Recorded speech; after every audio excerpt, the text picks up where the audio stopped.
Saya mau review sumur resapan ya di daerah Jakarta ya, seperti apa sekarang, dan airnya tidak meresap ke dalam tanah ya. Di sebagian jalan bekas galian sumur resapan malah pada hancur ya, pada rusak. Terus jalanan bekas galian juga banyak yang rusak, banyak yang hancur ya. Seperti ini kondisinya. Genangan air pun masih menggenangi jalanan dan kondisi jalanan rusak ya, karena sumur resapannya kan berada di tengah-tengah jalanan.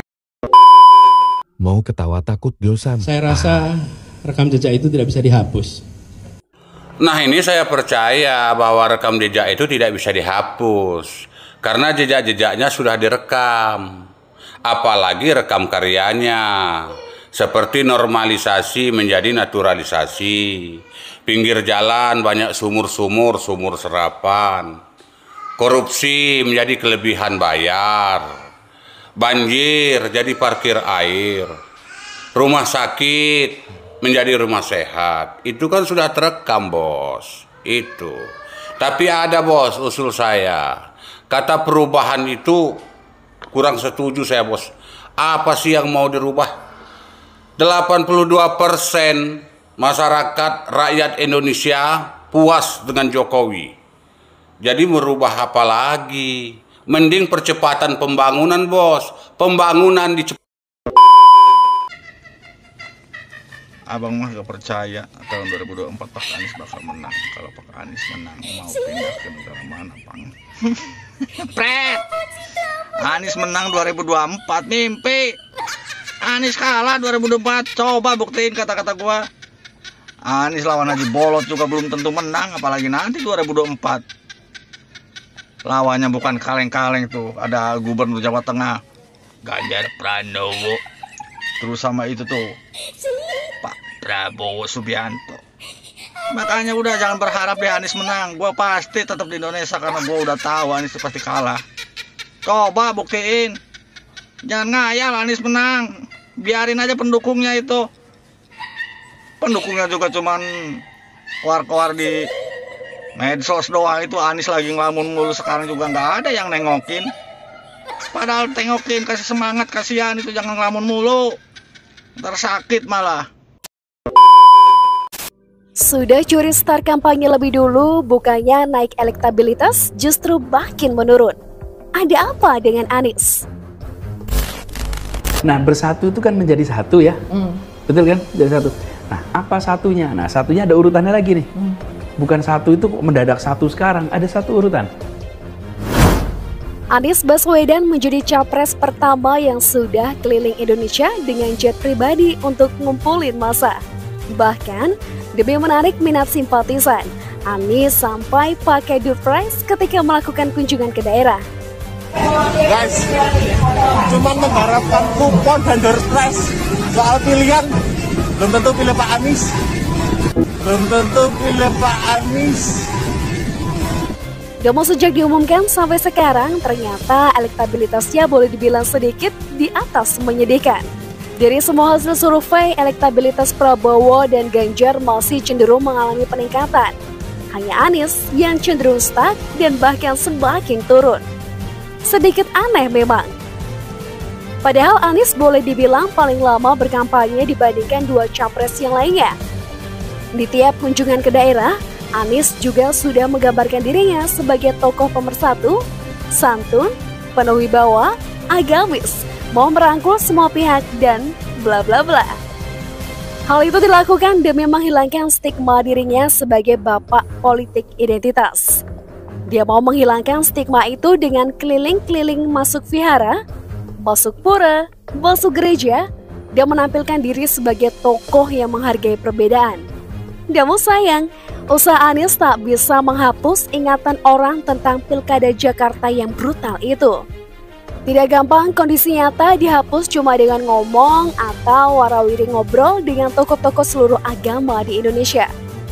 Bahkan meski sudah mendapatkan nama baru Yohanes, stigma politik identitas tetap tak bisa dihilangkan.